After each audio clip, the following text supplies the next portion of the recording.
Hello everybody, I'm out on the Pawnee National Grasslands today in northeast Colorado, looking for a few caches like this one, which was right back there in the corner. I really have the feeling of being out in the middle of nowhere, because that's true, I really am. I'm miles from anything, and this road, unpaved road, is kind of fun to drive down.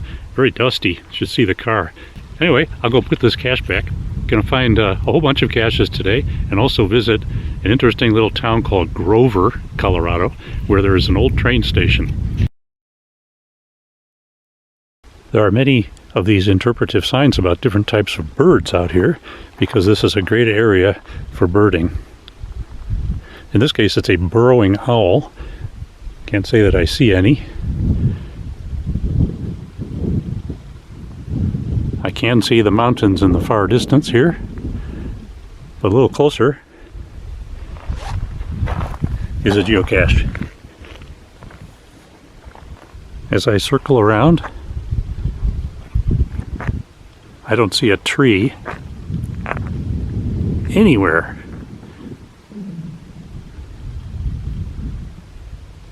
There, I went all the way around. Well, it is Pawnee National Grasslands, of course. Could there be a geocache here? Maybe it's under this big rock. Uh-oh.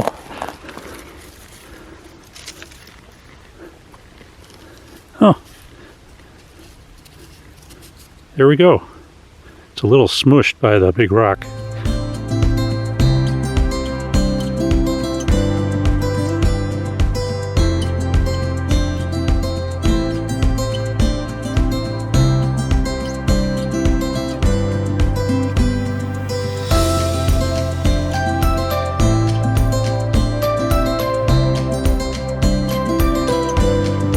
The small rural town of Grover had a population of 157 in the 2020 U.S. Census. In the past, it was somewhat larger. Back in 1920, the population was 195, but it's always been a small town. The town was named after Dolly Grover, who was the owner of the house where the original post office was. The railroad through here was never a busy line. It ran between Sterling, Colorado, and Cheyenne, Wyoming. It was built in the year 1887. The railroad was called the Cheyenne and Burlington Railroad, and in 1908 it became part of the Chicago, Burlington, and Quincy line. The railroad was abandoned in 1973 and was torn up about that time.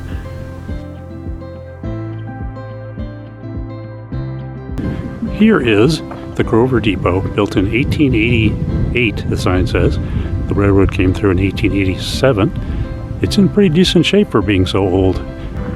It's a museum now. It's not open today. It's only open in the summers and on Sundays, I think. But it's a neat old building. There's a neat old grain elevator here too, which no doubt was served by the railroad that was here at one time. I'm actually, I believe, standing here on the old railroad grade. There's some interesting old farm equipment here too. Anybody know what these would have been used for?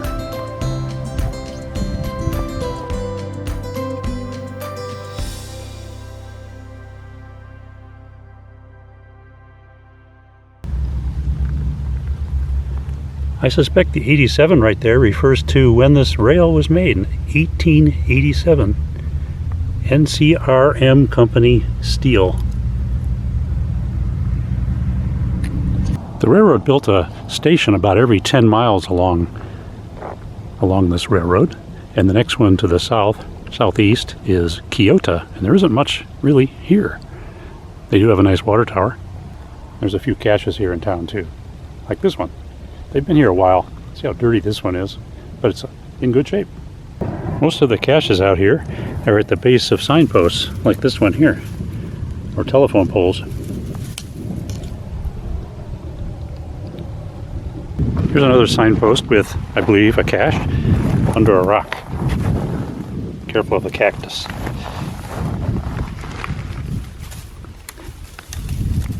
These. There it is.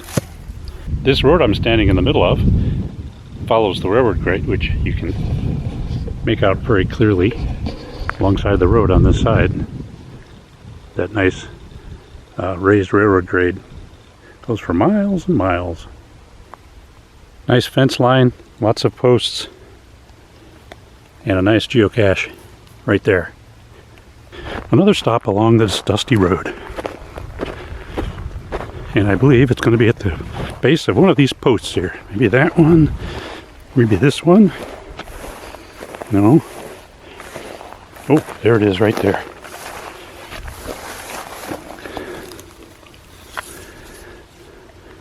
Another nice little cache. Another cache along the road. The challenge sometimes is to figure out how to get back there. Here we have these weeds, and there's a bit of a drop off right here. Maybe over here.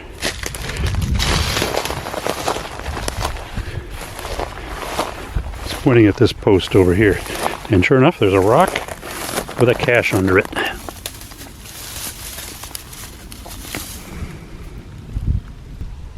There are probably hundreds of caches like this out here, and like I said before, most of them are along these country roads and along fence lines like this one is, or by a fence post, or by a telephone pole, utility pole.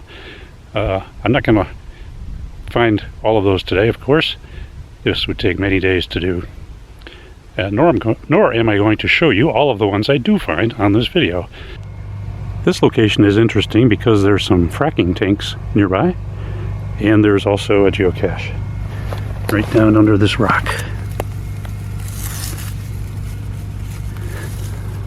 Looks like a film canister this time. Just a bunch of random rocks here and a geocache. The hint says too easy, and I can see why. It's right in there.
I've made it back closer to home and closer to some actual people.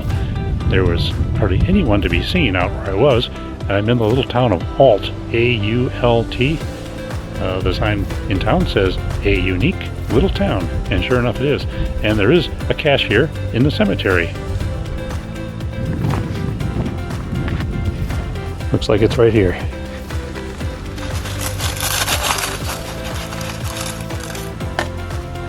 Got to be careful of the barbed wire. But that's the last cache for today. Thanks for watching this episode of Caching with Gadgerman. I encourage you to watch some of my other episodes as well. And also to subscribe to my channel, and also to click the like button down below. So until we meet again, somewhere down the trail, or who knows where, take care everyone.